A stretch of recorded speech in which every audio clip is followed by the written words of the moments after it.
Catch all the best shows from your favourite fan channels on GFN Soccer TV, now streaming on Samsung TV Plus.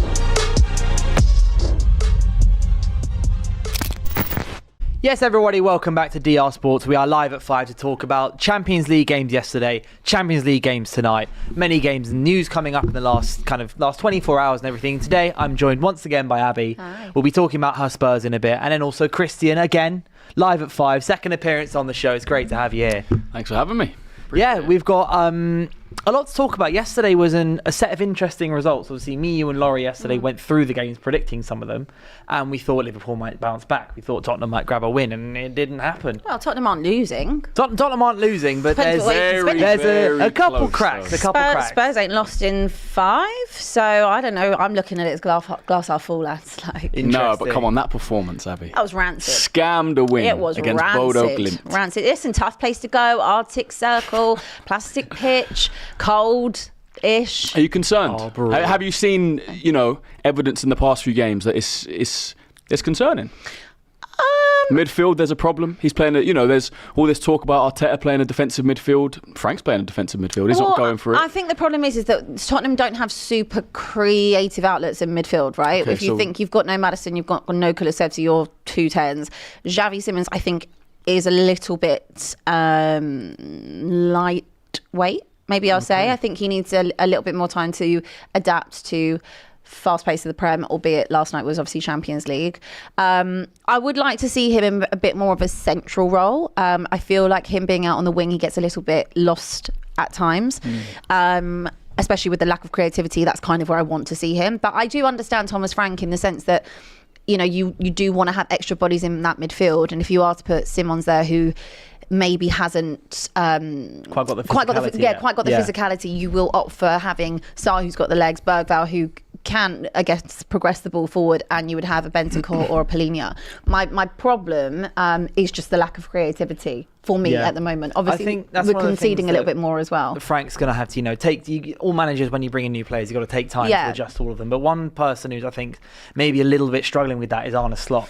So yesterday Liverpool lost 1-0 to Galatasaray. The penalty conversation is in a conversation in itself. I don't know if you saw what happened with the game where it was Szoboszlai practically elbowed the guy while trying to win the ball with one elbow, and then basically swung around and elbowed him again with the other other elbow. And so it's kind of, if you've got one, you might be able to say on your left side, you might be saying you're just wrestling for the ball, you're trying to 50-50 win it. Then the other one comes around and also hits him, and the guy goes down, and it's a bit like referee gives it, and you can't really go, clear and obvious error, VAR overturn it. So I think it was a pen. I don't know what you guys think, but ultimately Galatasaray take the lead, and then Liverpool don't come back. Ekitike had a couple shots on goal. He was through on goal a few times.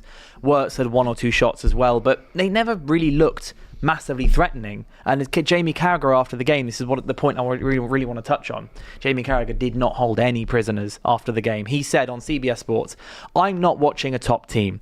Liverpool aren't playing football at the moment. They are playing basketball. It is just end to end, and I don't think top teams play like that. And they haven't gained anything going forward, but they have lost a lot defensively. I think for the manager now, last season was such a smooth ride for them. He's now got to really earn his money. This defeat has been coming. This is not a shock, and the manager needs to fix it." I think that's fair.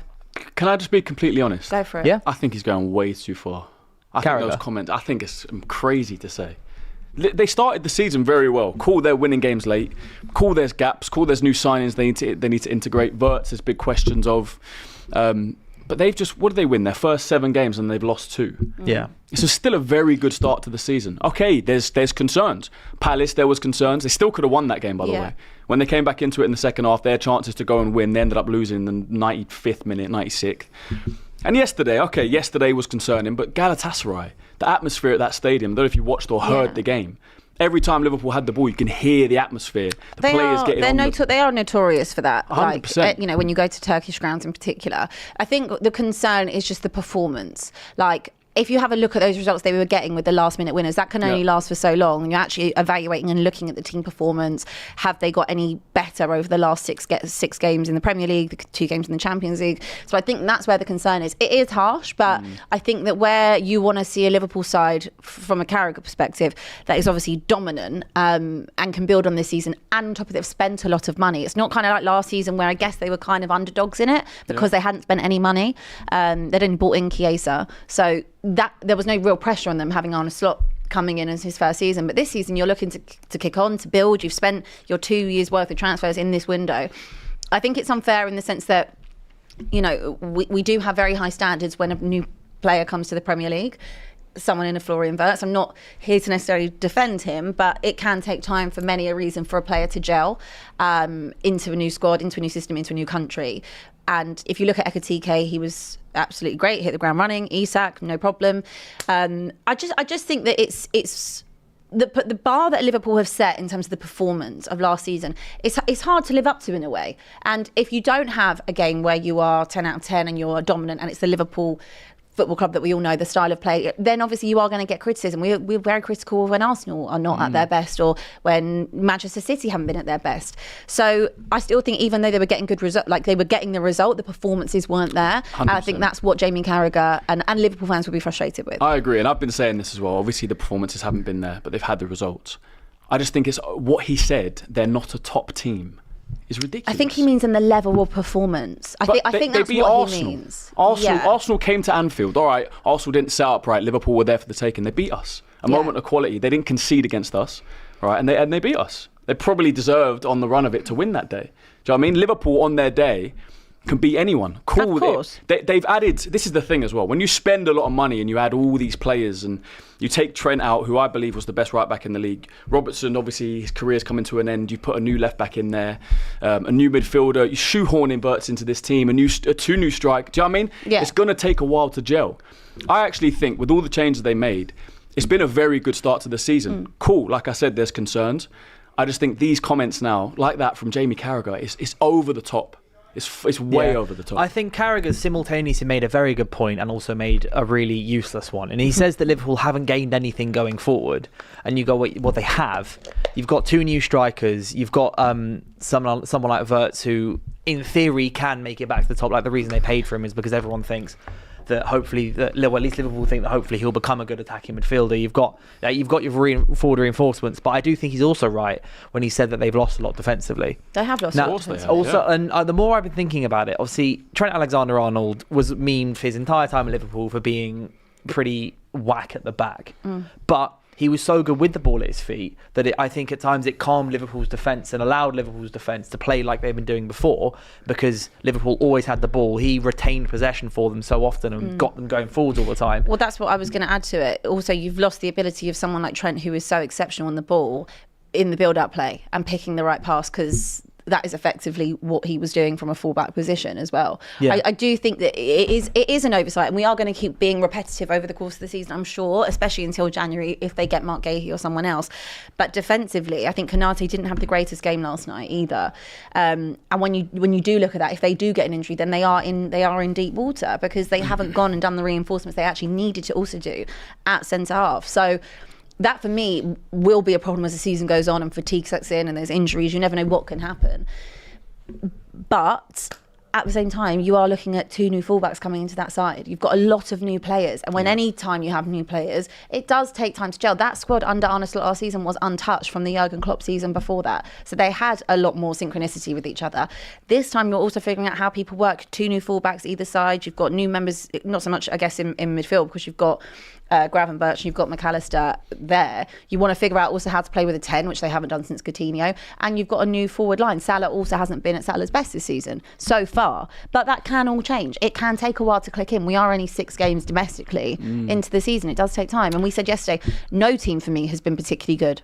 No team has been a standout where I look at them and go, okay, absolutely, they are dominant in this. We were looking at Liverpool, looking at them and get results last minute, but they weren't. I think what he's trying to say is they're not dominant performances. But I'd understand that. I'd understand if he said, I'm really concerned. I'd understand if he said, I don't think this Liverpool team is going to win the league. Yeah. But to say they're not a top team is crazy. Do you talk about Salah as well? Salah's missing Trent. So how often did we see last season they win the ball back? Salah Trent first time pings it to Salah's feet and they're in. Do you know what I mean? They've got a chance. We're not seeing that anymore. Of course, there's no Diogo Jota anymore. No as well. Jota, 100%. And the effect that might have also had on the mentality of the squad.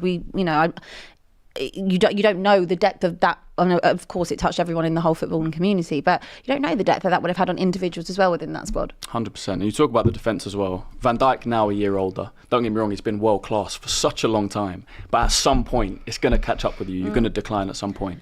I think he's been decent. I think he's been good. He hasn't quite been at his levels this season, but Konate hasn't helped him alongside him. Again, like you say about Konate, you don't know what you're going to get. Sometimes I'm like, whoa, this centre-back partnership is incredible. Sometimes I watch Konate, I'm like, did he sleep last night? Well, he was against against Palace. You mentioned the Liverpool-Arsenal game. I thought Konate was great against Arsenal. And admittedly, Arsenal, we've been over this a million times. Arteta set up that game wrong. There was more that Arteta could have done to maybe grab the win for Arsenal, grab a draw for Arsenal. But I'm surprised because I remember doing the deadline day stream here on DR Sports, and Alex was with me, AGT was with me. And when the Gay thing didn't go through in the end, he basically said it would have been good, but it's okay, we do kind of still have 4 centre-backs. And then you look back now a month later, it was actually a month ago today that the transfer window closed, and you go, damn, that Mark Gay transfer could have made a massive difference to Liverpool right now. Because it'd be, even if the game isn't going well and Konate's not having a great game, you can take him off, it's fine. But now Joe Gomez is their only centre-back depth because Leone's going to be out for around about a year with an ACL injury. Any other option instead? Yeah, there's no other option for them. And then, so I think there is a lot for Slot to sort out. And I think we all knew this. There was going to be a lot for him to sort out. But I think as well, like the unexpected dips in form at points from some players that he would have relied on have just added to it. And obviously back-to-back losses where Alisson now. That's true as well. Alisson's also injured. In the game. And Liverpool got rid of Kelleher, who was a fantastic goalkeeper, but he's a first-choice Premier League goalkeeper. I think so. Of course, which is why obviously he went to Brentford, but I'd have had him. They've lost him, so they now who's their backup goalkeeper now? Mamardashvili, So that's another thing that Slot's going to have to contend with and kind of work out, okay, how are we going to figure this out? It's kind of like the transitional season that arguably you would have had last season is actually this season, is what it might look like. Yeah. Because obviously they've got so many new players that are there. But I still don't think that it's very early on. The season has so many twists and turns, We've seen, for example, in years gone by, Manchester City be 10 points behind at Christmas and go on and win the league. We're talking about Liverpool that's lost 2 games, but because it's so uncharacteristic of them, that's why in the last 18 months. That's why there's so much talk about it. But it's not something that I'd be very surprised if it became something of the norm. Yeah, I mean, they haven't got the easiest run in the world, but obviously they have the players to deal with it. Bar the centre-backs, they do have the players to deal with Premier League and Champions League and the Carabao Cup over the next few weeks. I think it just shows you how important having a settled unit is. They asked Salah, I think it was at the PFA Awards, was it Cecil, I think, asked him about who thinks was going to win the league, and he said he thinks Arsenal because I have that settled but it's a fair point. unit there. Exactly. Well, but no fans and when they're analysing football, no one really talks about that. Everyone goes, they've got the best striker. You have to think about, have they had time to play together? Do they know the system? Or, a new player is going to come in and disrupt the dressing room, or they're going to have to play to a new striker, or they're going to have to integrate. Like we said, Trent was such a big part of that team. How they played, it went through him so much. Taking him out and bringing in Frimpong, who is more of an up and down. Do you know what I mean? He's in front of Salah at times when that's just not what Trent was. It's just such a different system, and it's going to take time. I said before the season I thought they would come. This was before the transfer window. I said I thought they'd come fourth. When they signed Isak, I know it sounds crazy. When they signed Isak, and this is when Konate looked like he was going to go as well. I pushed them up to second. I thought after the transfer window, I still put Arsenal first. I put Liverpool second. And then they started the season so well. I was like, fourth is crazy. I still think Arsenal have the squad to go and do it, but I think it's going to be between Arsenal and Liverpool. And now, if you're looking at the holes that are now starting to appear, like you say, Jamie Carragher's quotes, it's looking tricky for Liverpool. It's looking tricky, but at the same time, as Abbi says, they can also just pull out of the bag and they suddenly click. Of course, and you go, okay, they're scoring 40 goals in 10 games. Like I said, it's an overreaction because we're not used to seeing Liverpool losing. That's why you see someone like AGT absolutely not know how to handle it because he's not used to it. Yeah, there's obviously Liverpool's game wasn't the only game we had. We touched on the Spurs game earlier, but I did want to just kind of get your thoughts on the recent Spurs game, because I didn't watch the game myself, but I watched the highlights, and the highlights, obviously editing means the highlights can make it look like anything, but it did look like Bodo just had your number. Be honest, for the whole game. Absolutely peppered us. Yeah, they did. I put that on and I thought, I think we started right first 10, 12 minutes or so, and then they just absolutely had us, really had us. They did, and it was bad. It was a bad game, but the thing is, we didn't lose, and I'm not worried about the performances, because like I keep saying, and I will continue to say this all season unless something goes horribly wrong, when you have been at the depths of hell, this is great. At the moment, I'm not concerned. I like Thomas Frank. My only criticism would obviously be the lack of creativity, but we are missing both our natural players that would play in that position. Someone like Maddison, and Kulusevski is the other 10 that would be there. Xavi Simons plays in that position. Yes, he does. That's what I was saying at the start of the show, that I understand why. I understand to an extent why he's not playing there. But then how much physicality do you need against Bodo Glimt? Yeah, I agree with you on that sense. I probably would have played him there. And he also has he has this thing that I've seen so far in both match days where he is rotating a little bit. So he hasn't started João Palhinha in either match day 1 or 2. He's opted for a Bentancur, Sarr and Bergvall midfield, which is fine, but there isn't too much creativity in that. I absolutely am Lucas Bergvall's number 1 fan, and he can be progressive with the ball, but you're kind of Xavi Simons looks a little bit isolated to me when he's out on the wing, and I would like to have seen him in a 10, especially against someone like Bodo Glimt. Kudus was on the bench yesterday, as was Simons yesterday as well. And he opted for an Odegaard and Johnson. Look, I'll be honest with you, it was a very poor performance from everybody. There was no Romero either. You're missing Dom Solanke as well. You're missing quite key players in terms of the spine of your team. Yeah. So I'm not going to really get onto him for that.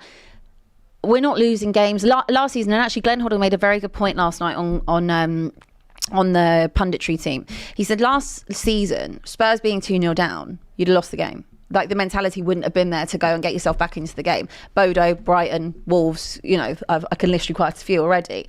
Last season, they would have been automatic losses because their heads would have gone down. They wouldn't have had the fight, the spirit, or the mentality to get back in it. So I commend them in a way for when the chips are down, they are fighting and pulling themselves to, at least not lose the game. That is a step in the right direction. But I'm not concerned yet, but I will start to get concerned if we are going to keep conceding goals, because what I was praising Thomas Frank for at the start of the season was great. I'm loving these more pragmatic and defensive performances, because where I was last season, I want to see that. But I also want to see more going forward. And that might not necessarily be a Thomas Frank thing. That might be a team thing. That might be maybe they don't have the quality there to do it. The squad is marginally better. Sorry, not even marginally, significantly better. That was the wrong word. Significantly better than it was last season. We do have heaps of talent in terms of up front. We've definitely improved onto what we had last season. So I think it will just be a matter of time. If I look at the table, we're in a good position. Back into the top 4, I think we are currently in terms of Premier League. It's a win and a draw from the first 2 games of the Champions League. At the moment, I'm not worried. I'm going to let it just figure itself out. But there isn't a part of me that's worried. Just the only thing I would say is the performances haven't been particularly stunning. They haven't been stunning, drawing you in. The best performance I can say that we've had would have been against City. That would have been the best performance. But new manager, new players. The same goes back about finding cohesion between them, finding out the best player in the best position. I would like to see Xavi Simons in the 10 though. But you will have to give up something in midfield. But if he opts, for example, against Leeds, which obviously we'll talk about tomorrow on Weekend Preview, if he opts for a Palhinha, Sarr, Simons midfield, will that be okay against Leeds? The Premier League is physical, but I want to see Xavi Simons in the 10. Yeah, you need to play correct players in the middle. I do think, I'm a massive fan of Kulusevski. I think the guy is an incredibly good winger. And he's strong as well. He's strong, he's quick, he's fast, he's creative, and he's one who can take things on his back and bring you forward. I've seen it so many times. He always plays so well against United. Yeah. He's always fantastic against us. So if he can come back from his knee injury and then also maintain or get back to the level he had before, that allows Simons to move in, but that also keeps physicality in your team out wide. And I think Frank will Frank knows how to use wingers. Yeah. You've seen it with Mbeumo, right? Yeah. And you've seen like with Brentford, like his wingers at Brentford were fantastic. When he had like Ben Rama there in the Championship as well. There was like, he knows how to use his wingers, so he needs his wingers back. But I'm going to say, if you're watching, do give us a like on this show and get your super chats in, get your chats in. Let us know what you guys think about what we're saying. Who your teams are playing? If your team played last night, how did they play? If your teams are playing tonight, we'll get into that later. Let us know what you think the score predictions are going to be and all that. But yes, I'm not bothered. I'm not worried. I'm not worried about it. I think that obviously Kulu had a long-term injury last season and then got re-injured again. So what he will look like when he comes back, he's expected back early November. Let's see what that kind of looks like. Obviously Maddison is out in theory until probably February, March time. Next year. They've said Feb, but who knows? In case he has a setback, he is training. Yeah. Leeds are physical. I don't want to kind of go into Leeds too much until tomorrow, but you are going to need physicality, and it could be, I think he might lean more towards how he's set up against someone like Man City, having those bodies in midfield. I would think. That doesn't make any sense to me. If I'm all about, I want to get the creativity in the team. I'm just looking at it now. I want it. against someone like Leeds, I would play Polinia, Bergvall and Xavi Simons. I think it would be too lightweight. Against Leeds. So one of the comments has made the point Spurs that all of Leeds defence signings have been well. over 6'2". Like Leeds have just been signing really tall players, so they've got a tall squad. It's not all about height. You don't win a game on height. But it is sometimes about physicality, and I think, like I said, I love Bergvall, and I'm absolutely in love with João Polinia as well. I don't know if he'll go for that, to be honest with you. But I want to see an attacking performance. But away at Elland Road, I don't know if he will. Leeds are there to be got. I look at that got Brighton at. game. Right, they started very defensive. Xavi Simons didn't start that game. Is it Simons or Simmons? Simmons. It's actually Xavi. He's asked to be called Xavi. I think there's only one Xavi. I don't think we can. I know, but he's apparently he's asked to just be called Xavi. Look, he didn't start that game, right? Spurs were awful in the first half. There was no creativity in the midfield. They weren't creating. They were inviting pressure on. They brought him on second half. They made a few changes. Yeah. And they should have potentially won that game. Came back to draw 2-2. Same as yesterday. I wouldn't say. 2-0. I'll be honest. I wouldn't have said we could have won that game. There, you had chances when it was 2-2. We did have chances. Obviously, the goal that Bentancur scored was overturned by VAR. Mickey Van Ven pulling the shirt back. But I'll be honest, they absolutely battered us. It was the But it's the same as yesterday. They absolutely battered you. You made the changes. Late in the second half, he came back. Yes. When Xavi Simons comes on. Why not start a game like that? He didn't start Kudus last night either. But that's not a defensive. No. Player. Obviously not. But in terms of physicality, look, I want to see Simon start. I want to see Kudus start games. I want to see Polinia. I want to see Bergvall. I want to see Sarr. I want to see ball carriers. I want to see progressive footballers, and I want to see people that can actually create something as well. So what that looks like in terms of Leeds, I don't really know. Also, hopefully, I guess. Well, actually, I quite like Kevin Danso as well. So is Romero out? Romero had discomfort. I don't know whether or not. I don't know what the discomfort was. I didn't really read up on it too much. I just saw he was out. So let's see if he's back for the weekend. It's a very similar situation to the Arsenal one with Eze. Yes. Marino playing in midfield and the handbrake and defensive. Very similar. I just think you've got to get the creativity in that midfield. You've got to get Xavi Simons into that team. He's a very good player. Yeah, he is. He's a very good player. And I just feel he is a little bit isolated out on the wing. I agree. I like Odegaard as well. I think Odegaard's good on that. I would say actually Odegaard was probably our better player last night. What about Richarlison? What's going on there? He started the season well. Yeah. He missed a sitter. But then the thing about this as well, it's easy as rival fans to be like, oh, he's gone rubbish and he's this, he's that. When you're not getting the service and you don't have the creativity behind you, it's hard to. I like Richarlison. I think I might be one of the only people that does, but I do like him. And obviously, you haven't got Solanke either at the moment. So I think he had surgery the other day on his. I think it's a foot injury. I could be wrong. I think it's foot, but he had a little bit of surgery the other day for it. So again, like you're relying on Richarlison. So the thing with him is that when he actually does play and he gets a significant run, when he doesn't become injured, he's actually okay. His goals to game ratio is actually not too bad when he has a significant run. I think it was last season, or it was either last season before. I think he had 9 and 9 when he did start, and then he got injured again. So, look, it always goes back to the question. People will be like, Abbi, he's not worth £60 million. No, he obviously wasn't worth that, but it is what he's. But it's also he is what we've got. Frank has to work with what he's got. Like, what he's got. When United have signed players who, like I'd say, some of our signings we've overpaid for. Yeah. But they've ended up like Fred. I'd say overpaid for Fred, £52 million from Shakhtar. You go, okay, he's not a £52 million midfielder. Yeah. But You got he was what you still got. right. You He got was still a what you midfielder who actually did his job. And on occasion, he did quite well. Yeah, and I will always say Richarlison, he works hard for the team, tracks back well when he can in terms of being physical and a nuisance. That's what he does. So, yeah, it's not really about him. It's just, I'd like to see us create. I really would. But I also do understand that your two most creative players. Wow. Yeah, Can I ask they're you out and they will a be. big question? Go on then. Just looking at the Spurs team here, and I have my opinions on it. There's a couple. If Spurs' aspirations are to go on and win a Premier League, do you think any players in this squad are good enough to play for a team that could win a Premier League? I think Mickey van der Ven. I'd agree. Yeah, Van der Ven. I think Romero on his day. I think He's won a World Cup, so yes. Yeah, I think Romero on his day. I mean, he's not this rash player that he used to be. He's definitely calmed down a lot. Kulusevski in a squad. Kulusevski, for sure. 100%. Yeah. Yeah, definitely.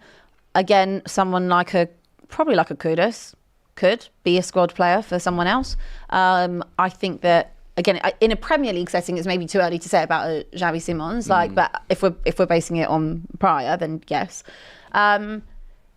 And I mean, I love João Palhinha, but I don't think João Palhinha gets into a title-winning team. probably not. Sure. But Title-winning squad. There's squad, but there's squad. so many like amazing defensive midfielders out there now. Like, it's become such like a he's very flashy good. position for players to play now because it's like all the big teams have a £100 million defensive midfielder at the core of them. He's not £100 million. No, he's not £100 million. That's what I mean. I think there are a lot of £100 million defenders, players, defensive midfielders out there who would probably get into the title-winning squad over him. Yeah. But he'd be all right as like a. Would you take someone like Porro, like as part of your Again, squad? I think back there's as a right lot. player. I think that is the thing with Spurs. Like where we're at, we're not a squad that can challenge for a Premier League. Obviously not at the moment. We could challenge for a Carabao or an FA Cup, and that's where I'm happy to be. If someone said to me, "You can finish sixth and take a Carabao Cup," absolutely bite your hand off for Yeah, for that. sure. And same with an FA Cup. It's an upgrade on last season as well. Realistically, Tottenham are not going to win the Premier League. You know, they're just not. And realistically, they're not going to win the Champions League. Yes, I've seen us get to a final on a hope and a prayer, and who knows? You know, that could happen again in my lifetime, I guess. But the squad isn't built to win leagues at this point. Yeah. You know, it's just not. And Well, you need Spurs need a floor. You need to. I think Frank's building the floor. Your base performance as a floor. Then you can build from that. Like, if you don't have the foundations, you can't then build upwards. the thing is, I go back many a year now to Pochettino. The floor was built. The foundations were there. We had a team that was capable of winning the league and should have won a league over 2 seasons, right? But they didn't get the right investment at the right time, and then the floor came away from us, and everything fell apart. And we've had as many managers. Picking up the pieces. As I said to you a couple of weeks ago, we've had as many managers as long as Arteta's been there, for example, with not always the right investment. Sometimes, again, recruitment has been very poor over the years as well. So now that obviously the dictatorship is gone, they've emphasise that, you know, ENIC are not selling the club, but I know they're looking for investment. So with the right investment, you have a foundation here that you can go on and continuously improve, which I feel like they did in the summer. As we said, the squad has massively improved from what I was looking at last year. It just needs every season to keep building and building on that, and also keeping the manager, not chopping and changing managers all the time. But obviously, and trying to go. So yeah, there are certain members that will get in other squads, but is this a title-winning side? Absolutely. Frank feels like a longer-term manager as well. Yes, like, he does. He's someone that you want to build around and keep, because he's proven himself like he can pull teams up and get them better with Brentford going from Championship up to a stable Premier League club, and then he hopefully with Spurs it goes from team that finished 17th and we're all over the gaff realistically to then more stable, more interesting. The problem is a lot of instability at Tottenham, and it always has been the instability. You know, I can think in my lifetime we've had Poch that was there for 5.5 years, Redknapp that was there for 3.5 years, and I can't think off the top of my head of another manager that was there for a longer period of time than 5.5 years in my lifetime. Martin Jol was there for... Yeah, I mean, no managers are these. Can't remember how long Martin Jol was there for. 5 years is a long time for it's managers. It's a long time. Like, if it was Arteta's been at Arsenal forever, purely because every other club has just had but you had Jurgen Klopp there for a long time. Pep Guardiola there for a long time. You had... obviously you haven't had it, but before that you had Sir Alex Ferguson there for a very long time. Arsene Wenger, you've now got Arteta there. So stability breeds titles and success and sustained success as well. Yeah, success. And so unless you're Arsenal, who just in the super chat, Trudy Eden says if we had Gay, Kanate wouldn't be starting, and if he was in, he wouldn't be making as many mistakes because his spot would be up for grabs. Yeah, I guess that's true. Kind of like, competition needs stuff, and I swear Liverpool centre backs might not be playing as well because there's no competition. But I want to move the chat on to Chelsea quickly. Go for it. So Chelsea secured their win finally after a couple of. Well, obviously they did win in the Carragher Cup, but like they lost to United, they lost to Bayern. There's been a lot of talk around Chelsea. We touched on it yesterday about Chelsea, but 3 red cards in 4 games for Chelsea. Is there because their squad is young? They've got a young squad. They've got a kind of, I'd say, a young manager compared to some of the managers he's competing with. Is there a certain level of like discipline / immaturity at Chelsea at the moment? No. Do you not think so? No, Christian's like, no. We've had Arsenal have had this as well, where it's like, we've had a few red cards recently. There's a discipline problem. It's not discipline. Discipline is like losing your head and slapping someone. Sanchez coming out and getting sent off because he's trying to win the ball is not necessarily discipline. Yeah. Right? Maybe João Pedro last night is a high foot. It's not discipline. Do you know what I mean? He's trying to win the ball. The guy puts his head in. I think all this disciplinary problems and this and that and I think it just, again, like the Jamie Carragher quotes, it goes a little bit too far. People love to push these agendas. I mean, all it is fun, football. though. Do you know what I mean? It is fun. It's Don't fun. get me wrong, it is. Great. They've also had more cards than they have points recently. I know, it's crazy. 3 red cards in 3 games is mad. But no, it's not discipline. Yeah, with the It João can happen Pedro in one, football sometimes. I'm more thinking about maybe it's just a case of inexperience. Maybe inexperience might be a better word to use than immaturity. It's like kind of an experienced player may not put their foot up there because they're thinking about their honour. Yeah, like although I say that, I've watched Casemiro, like he got yellow against Chelsea stupidly. Like you're in a really experienced defensive midfielder and you're still going out getting yellow cards. But Anyone I think can do it. Zidane headbutted someone in a World Cup final. Like, do you know what I mean? These things happen. Gabriel hit out of Altamada the other day. Sometimes you see it, sometimes they don't. And he got away with it. He got away with it. But imagine if that was the other way around. Oh my gosh, we'd be having the violins. You think that was a red card? I think that he's hit out, and I think he's very lucky that VAR didn't see it. I think he's lucky that Altamada didn't go down, to be honest. Yes. Which is another whole talking point. Because for sure, if he goes down, I think we were saying it yesterday. If he does that on Bruno Guimaraes, Bruno's rolling around on the floor, and then that goes to a VAR check, and he's off the pitch. So lucky to still be on the pitch. Why that wasn't really not even a hating thing, right? But why that wasn't picked up by VAR, I don't know. Well, I'm surprised because usually it is. Usually everything Arsenal do is scrutinise, the little microscope, let's slow it down. So finally we got away with one. It might be because Altamada didn't flinch. It probably is. Altamada's what was it? Like 2 metres of him and just stood there and went, why are you doing that? It's good they're watching the games though, aren't they? Yeah. It's good they're watching it. Have they not got Sky Sports on? Honestly. But I think with Chelsea, it does feel a little more like at the moment is a bit of a blip. Sorry? Oh, yeah. Bruno Guimaraes had one as well. No one spoke about that. Did you see that one? I didn't see it. Martinelli had a shot edge of the box. Spoken like Mike. And his arms like that. Right? It's not a natural position at all. We Whereas didn't Gabriel. see it. Well, I think we didn't see it. You didn't see Fair it. enough. Well, neither did VAR and we won the game. So it doesn't really matter, does it? I do think with the Yeah, it did, Gabriel one actually. more, it's less to the fact that everyone's saying it's a handball, but more that the rules are mad. It's like, but as per the rules, that Gabriel thing was 100% fine, and to me, that's crazy. I don't know what the rule It was just the rule is that if it hits you and then it hits the hand, then it's not a handball. But then I've seen this as United where we've had penalties given against us when the ball's hit the knee and then gone up to the hand, and it's like, it's not a natural position because you don't walk around like this. It's a weird one because we all criticise and we're all like, shouting at VAR and referees. We don't know what the rule is. I feel a little bit sorry for them with the handball rule because it's a game where you're not allowed to use your hands, but every player has hands. So it's like, what is the rule? Cool, they've made it shirt line. Okay, they made it out of natural silhouette. What is a natural silhouette? If you're jumping and your arms do this, is that natural? If you're jumping and one of your arms, do you know what I mean? Like, what is it? It doesn't make sense. It's a very hard rule. Yes. And this is where I have a little bit of sympathy. That's the only rule I have sympathy for VAR. I don't have any sympathy for VAR. I genuinely don't. Like, I think if referees could just do their jobs and we were able to have referees in this country that could do their jobs, then I don't think there's any need for VAR in my personal opinion. What should the handball rule be in your opinion? My opinion is I think that things change every single season. I don't know what is a penalty sometimes. I don't know what isn't a penalty. I don't know what is a handball, what doesn't constitute and also a handball. red cards as well. What's a red card, what's not a red card. I feel like because things change every single season and, sometimes they change it mid-season. I remember during COVID, Eric Dyer gave away a penalty against Newcastle and they changed the rule the following week on the Monday, right? It was facing the other way, for example. Yeah, Yes, right? That's crazy. Or I can think about the Champions League final, which I'm clearly over, but I can think about that. You know, Sissoko gives away a penalty and the rule changed 1st of June. So, you know, honestly, they need to burn the book and rewrite the What should the rule be, though? What should the rule be? Look, I understand the unnatural position. The only thing I will say I do feel bad on is if you are jumping for the ball, obviously you're going to use your arms. And everyone differently, right? If you are sliding to get the ball, of course your arms are going to impact that. If you're in a wall, like, and we see this all the time, whether it's a free kick that's going at the wall and the handball gets given for that. If your arm is like that, then okay, fine, it's in an unnatural position. But I think sometimes if a ball is coming towards you and like you're on the turn as a centre back or anyone in that box, and you're trying to get your arm out of the way, then I've seen them given for that. Yeah. If you're trying to get your arm out of the way, because how much can you sit there and jump with your? Sorry for anyone's watching this trying to watch me. But if your arms are behind your back like that, I mean.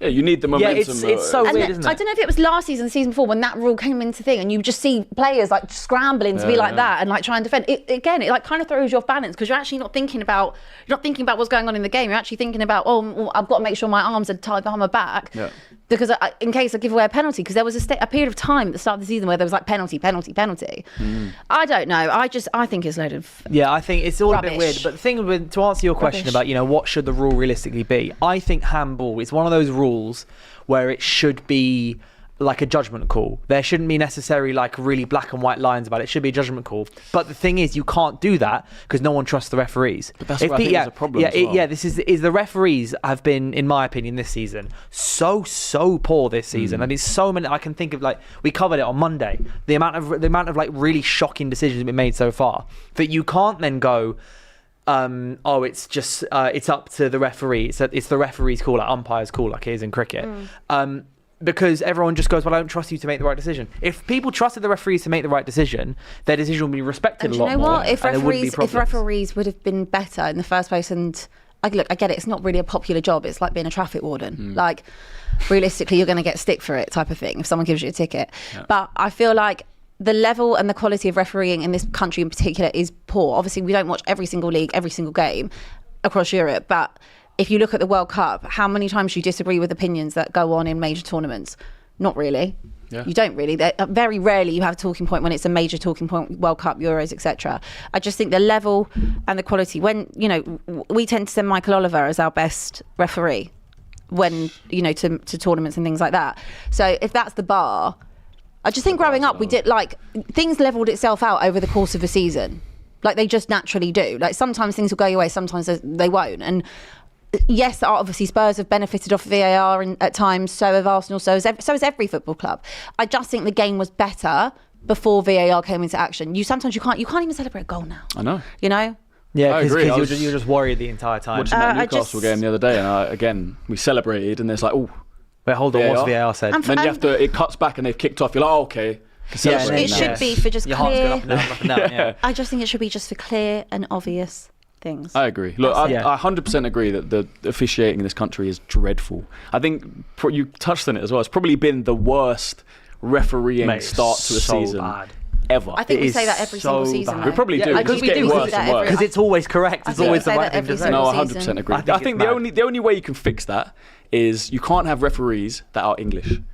Because at the end of the day, they all have some sort of allegiance to some team, whether you know it or not. Right? Who was the referee that refereed Arsenal the other day against Newcastle? He's refereed, I forget his name. Someone will say it in the chat. He's refereed Arsenal 4 times this season. He's a Liverpool fan.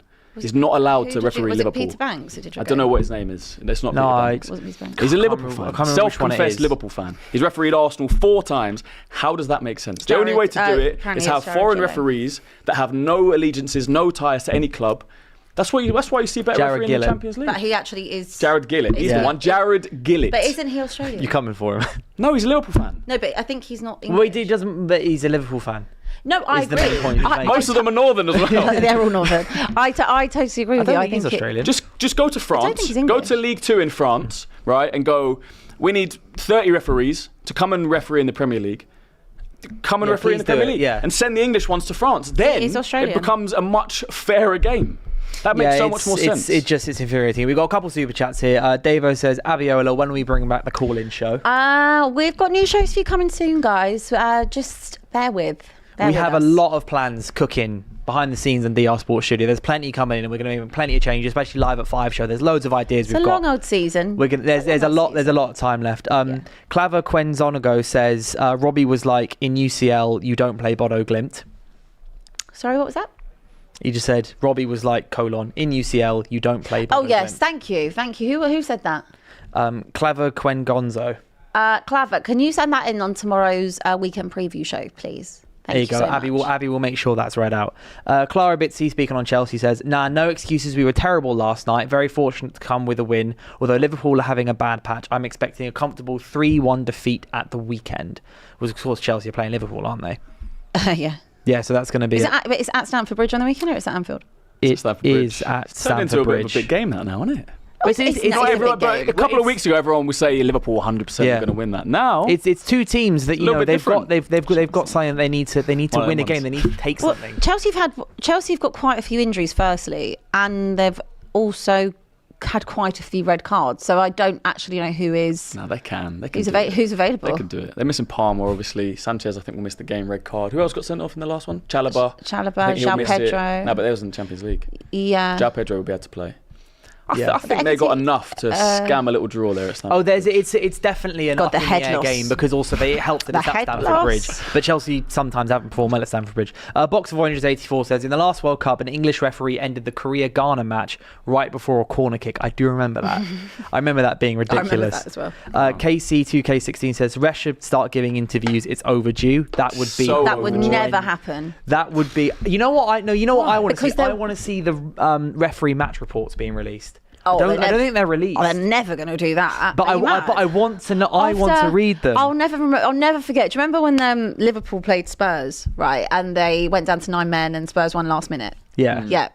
And I remember on the Monday morning, it was on Morning Britain. I was like, this is absolutely absurd that this is on Good Morning Britain, because it was obviously affected Liverpool and the outrage. Like if that was Spurs or Bournemouth or whoever else, it would never have made that. But they're never going to release the tapes. They're never going to do that. They're never going to do any type of interviews or anything until after they're no longer referees, like we see Mike Dean do, or Howard Webb, etc. That's never going to happen. The best you can hope for, guys, is ref watch. That's it.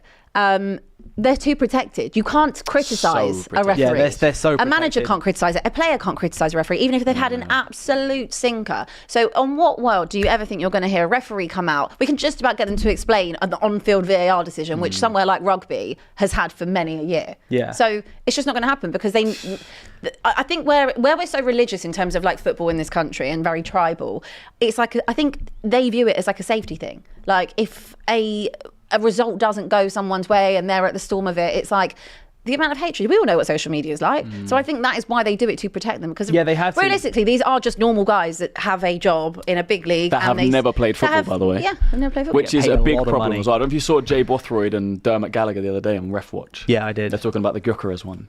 Yeah. Do you see how flustered he got? Yeah. Jay Bothroyd was like, it's 100% a penalty. Of course it's a penalty. How can you look at that and say it's not a penalty? Dermot Gallagher was like, well, he touches a bit. And it's like, this guy, he doesn't look like a guy who's played football. Most of the referees in this Premier League don't look like they've ever played football. Like I said, they have allegiances. So when you pair those two things together, it makes sense that they're awful. They all need replacing. PGMOL needs to go. It's like, we need a fresh start. Imagine if I decided to be a referee, right? And I'm a Spurs fan and I'm refereeing a Arsenal-Liverpool game. Yeah.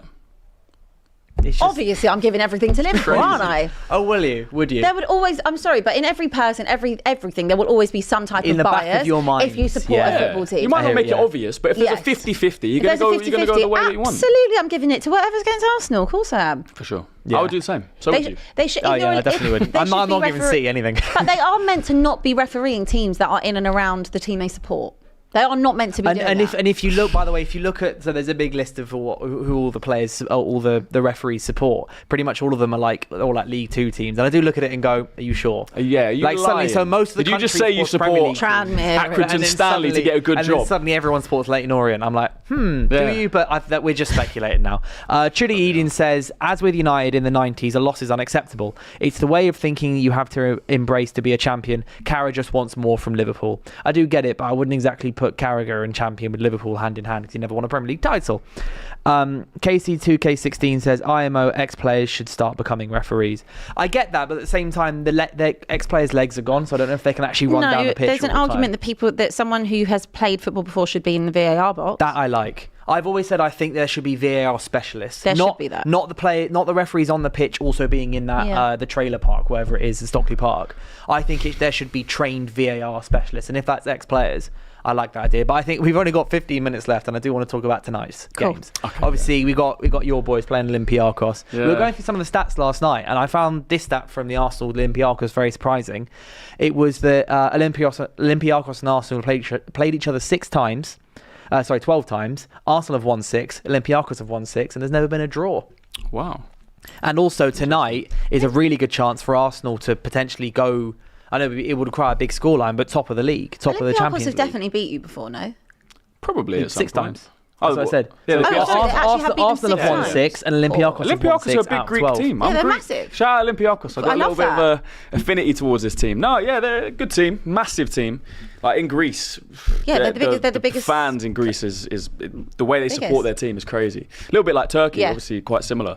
But yeah, no, this is. I've seen a few people online saying they would rest Raya, they would rest this player, they play this player. I think we've got to take this seriously. This is the second game in the Champions League. We saw what can happen. We saw Liverpool lose last night. We saw Spurs nearly lose last night away against Bodo Glimt. That didn't. But it's Bodo Glimt. That didn't. Respectable This team. is a big game. Olympiakos, I'm just looking, they're top of the league. They've won 4 and drawn 1 out of their first 5. It's going to be a tough challenge, man. I would make changes.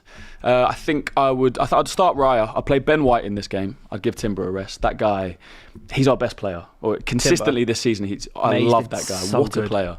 But we're forgetting that he played the entire season last season after tearing his ACL. So give him a little bit of a rest. Let Ben White, find some form. I think I would start Saliba and Gabriel just because it's been a bit chop-changey. Saliba had the injury. Saliba came on at half-time against Newcastle. I want to get them two back to their best together. I play Miles Lewis-Skelly, so I would change 2 of the back 4. But it's not disrespectful because those two, Ben White and Lewis-Skelly come in. It's not like putting in 2 inexperienced players. You got 2 players who were starters for you last season. Exactly. Yeah. Midfield, I want to see us go for it, which is a big talking point. I would play Declan Rice, Eze and Martin Odegaard. I'll play 2 of those creative midfielders. I'll leave Declan Rice on his own to do that defensive work, which I don't think we're going to have much to do anyway. I think we're going to dominate most of the ball. Like I say, no disrespect to Olympiakos, but we're at home. We should be expected to dominate this game. There's no chance Arsene Wenger. There's no chance that Mikel Arteta will do that. You know what? I can see why you say that, but if you look at the Nottingham Forest game at home, he played. He rested Declan Rice for that game. He played Zubamendi. He played Mikel Merino in an 8, and he played Nwaneri in the 10, which is way more attacking. Because Merino's not a defensive midfielder. No. People like to say it, but he's not. He's an attacker when he plays for Arsenal. He's just a big guy. Yeah. He's a big guy. He's good on the ball. He obviously pops up with goals like we saw the other day. So there isn't necessarily evidence to say that he won't do it. The evidence that you're talking about is in the big games against City, against Liverpool, where he doesn't do it. I just can't imagine him. I could see him playing Eze on the wing. I can't imagine him having a midfield that has only Declan Rice there for protection when his whole shtick is, I love to defend. I love defensive players. No, but this is a myth. Don't get me wrong. He loves. Is it? He loves a defensive team. Our team is. We scored the most goals in the Premier League this season. This idea that we're a defensive team. 6 games in. We scored the most goals. Okay, but it was 6 games. And the narrative is Arsenal are a defensive team. I'm not saying no, that. It's not about every game you play. It's that the big games played you so far. Yes, and what I'm saying is Olympiakos, I'm not sure what to respectively. Whatever that word is. Respectively, Olympiakos at home, second game of the Champions League, is not a big game. It's a big occasion. We need to win, but I want to see us go for it. We should be I do agree with you on that because, as I said before, like you've got +2 goal difference. But obviously, just the 3 teams that won their both games so far is Bayern, Real Madrid, and Inter. Bayern and Real Madrid have a goal difference of +6, and Inter's goal difference is +5. You have the chance, knock 4 or 5 past them. Yeah. Get top of that team because you're talking about resting teams. Some people are saying, you said that some Arsenal fans are saying, you rest some of your players. I don't think now is the time in the Champions League to do that. You do that in game week 7. You do that in game week 6, game week 8 because there are 8 games now. Also, and realistically, you've only scored one more goal than we have, and you've scored the same as Liverpool. What's the point? My point was have we scored the most? Well, joint with Liverpool. Have we scored the most, yes or no? You and Liverpool. We scored the most. So this You've scored narrative 12. about us being a defensive unit, 12. defensive team, setting up to defend, With we've no actually scored the creativity. most and conceded the least. So say what you want about You've us. conceded the same as Yeah, which is the least. 3 goals, no? same as Palace. Which is the least. So Go on, Palace. I want to see us go Palace. for it. Look, like I said, I'm not yeah. disrespecting the opponent, but there are changes you can make where the team is still strong. I would love to see us play that midfield. We probably won't. We'll probably go Rice, Zubimendi, Odegaard might come back in. Eze might play on the left. I think Saka starts on the right, and I think Gyökeres starts. You've conceded But- 11 goals so far. Sorry. United. Oh, just, Oh, yeah, sorry. no, we're in the absolute sorry, pits now. I actually we haven't kept a clean sheet. How many have they scored? They've scored. Sorry, totally off topic. 8? You've scored 7. 7. It's like You've minus 4 goal conceded difference. 11. You've Yeah. got a minus. No, you know what? And you look at some of the stats. So I'm just touching that for a second. You look at some of the Sorry, stats, and I got carried away. Yeah, So no, sorry. and this is my entry to talk about United now. You look at some of the stats people are bringing up now, right? We've got like one of the most shots in the league. We've got the highest XG created in the league, but it's all a myth. Like yeah, we do have the highest XG created in the league, but those are like loads of half chances. It's when we're already 3-0 down to City, so they're just like sitting there and we're gunning up in attack anyway. Yeah. So I think all of our all these like big chances created and everything, and all the things about we should be scoring more goals than we are. We're not creating the right chances to actually score the goals. We're just being allowed to have a few shots on goal once we're already 2-0 I down. don't even know why I started talking about United because they're relevant. They're irrelevant. They don't play on Yeah, no, Tuesday, we Wednesday, don't Thursday. play on weekdays, man. Sorry, They guys. play I just scrolled down too far. It's just If you it's go on very FIFA long. if you want to play with them during the week. Yeah, Rizwan Khan says, with all due respect, Abby, Arsenal have had the most difficult start to the season and scored the most goals, conceded the least. What's the issue? Nothing. Just put your violin away. I've seen some Spurs We've got a fans violin down there, I think. say that they're missing Ange. Lol. Who on earth have you heard I've say seen that? it. I've seen it. That's some Stockholm People calling out syndrome Frank. stuff right People there. calling him out saying that his decision making's wrong. The team Well, he's starting is wrong. Okay. That they're worried they miss Ange. Well, they can miss him. They can miss him. Fair enough. I don't know what they're missing, but good for them. Crazy work. Missing the cool press conference quotes, mate. I mean, they might be missing that. You've got AGT for that I anyway. don't know He still what they does could it. possibly be missing. You missed losing 22 times in a Premier League campaign. Put And it you, this way, you, you miss having no I miss tactics. Ange at Spurs is the best way to put it. I Because like I'm not a Ange. Spurs fan. I have a lot of love for Ange, but do I miss him as my manager? Absolutely not. Yeah, I love Ange Not in the one Premier part League, just of me.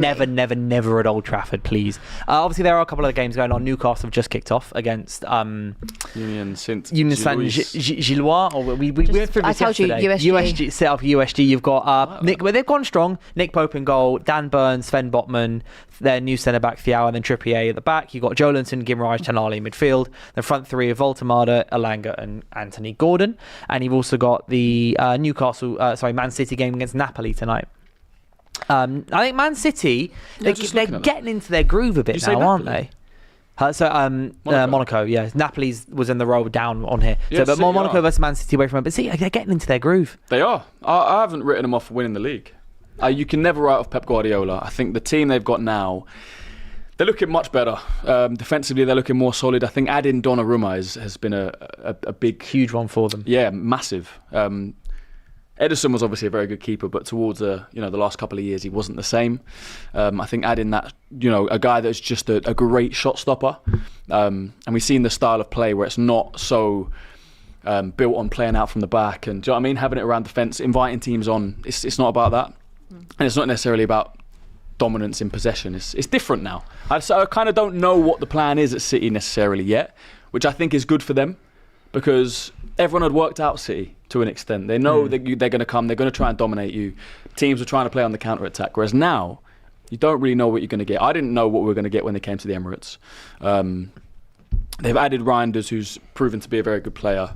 Rodri's out now. Again, he said he felt pain in his knee, I think, on the weekend, and they don't know when he's going to be back, which is a massive miss. Because they also brought him back really early. I think they brought Rodri back early from his injury, and then now he's suddenly hurting again. Yeah, well, he was out for like 7 months, which Yeah. is, like you say, is really early from an ACL. I'm sure they did the relevant checks to think that he was all right.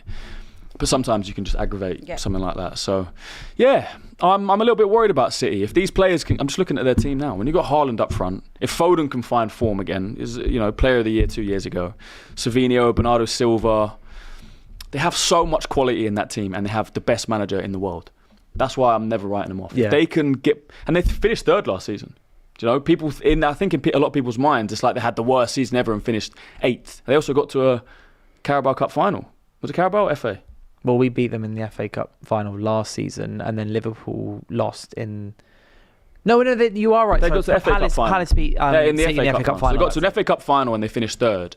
And everyone, I think in a lot of people's minds, because they had a really bad run. Because it's worse than winning 4 in a row. Everyone's like, oh, they suddenly, like, exactly. they're finished. But it's like they only dropped technically a little bit. So if they can just, fix those problems.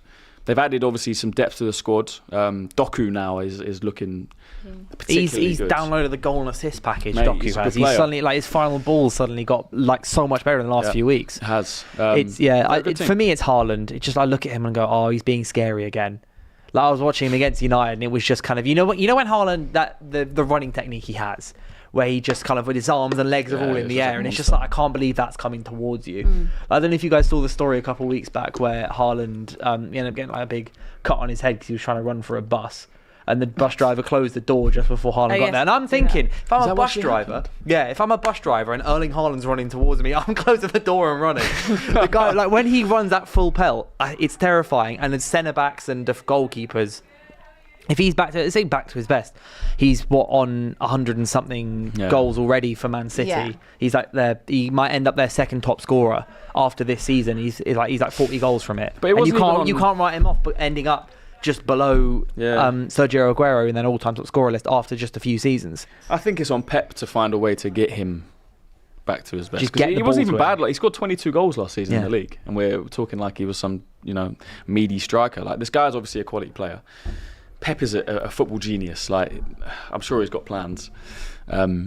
And I'm a little bit worried about them. Have you got score predictions tonight for Monaco Man City? I can't remember if we did this one last night or not. We didn't go through. We didn't do this one, did we? I will go with, I think... Eric Dyer starting for Monaco, by the way. Well, like I said yesterday, Bayern fans love him. I will go with a City 3-1. City 3-1. Just look at their strikers as well. They've got Balogun and Beerith starting up front. Balogun was obviously at Arsenal, so was Beerith. Yeah. Paul Pogba is not. I don't think he's available yet. It says lack of fitness. I don't think the lineup's been released though. You might be looking at predicted lineup. There's a possible lineup. Yeah, possible lineup. Oh, okay, but like they're normally mostly correct. Like you can guess 9 out of 11 players on any given day for most teams. I will go 4-1 Man City. I hear it. I think I'm going to go 3-1. Okay. 3-1. Then also just predictions for the Arsenal game as well. I want to know yours, Christian, especially. Yes. Check out the AFT watch along. We'll be on that after this. 2-0 Arsenal. I think it's going to be more than that. I say 4-1 Arsenal. Okay. I can't remember what I said yesterday. Neither can I. 2-2. Have you ever predicted Arsenal to win? Yes. Very rarely. What, once? When we played like Port Vale or someone. You'd have to do a compilation and go back over the last. I wonder where Arsenal would finish in the league if Abbi was to predict all the. Oh, you would be in the league. Someone did actually say that. Conference. I think someone actually did do that last season and said that I would have had them about 12th. Girl can dream. Still higher than Spurs. Table, just with my boys. Still higher than Spurs. Judy Eden says, "Don't sleep on Olympiakos. Okay, they've beat you 6 times. Yeah, respect the and Greeks. they've never drawn before." Yeah, it's. I mean, it might be the first draw, 13th time unlucky. I'm sure you'll beat them. Judy Eden says Haaland running is like the armour titan. Very good. But regardless, thank you guys so much for watching DR Sports Live at 5. It's been great to preview these games. Remember, we are live at 5, as it's in the title, every weekday, Monday, Tuesday, Wednesday, Thursday, Friday, to go through all the latest football news, preview the games. Tomorrow I'll be talking, obviously, reaction to the Arsenal game, the Man City game, and all the other Champions League games. And also there's obviously English Championship in action. You've got the Champions League games, the other ones. You've got Carragher versus Copenhagen, just kicked off. You've got USG versus Newcastle, just kicked off. Arsenal Olympiakos, Barcelona PSG, Leverkusen Eindhoven, Dortmund Athletic Club, Monaco Man City, Napoli Sporting CP, Villarreal, and Villarreal Juventus. Remember that, as Christian has just mentioned, AFTV are doing a live stream for the game. So if you are an Arsenal fan and you want to check it out, or Arsenal losing and you want to check in, see how they're doing. I'm going to be watching. I'm going to be watching PSG Barca tonight. Yeah, I think a great game. PSG Barcelona might be my pick of the evening, just because I want to watch Marcus Rashford play again. I say this every time Arsenal goals galore. I think in this one, yeah, I think that should be a good game. It could be crazy, something like a 3-3, and I'm here for it. 3-3. Wow. I hope so. Well, Barcelona's Champions League games tend to be a bit all up in the air all the time. Even like the Newcastle game was just Marcus Rashford scoring lovely goals and Anthony Gordon getting on the score sheet. But yeah, regardless, thank you guys so much for watching. It's been a pleasure to to host with you two all the time, and I will be here tomorrow at 5 p.m. with whoever's joining me, and I'll see you then. Catch all the best shows from your favourite fan channels on GFN Soccer TV, now streaming on Samsung TV Plus.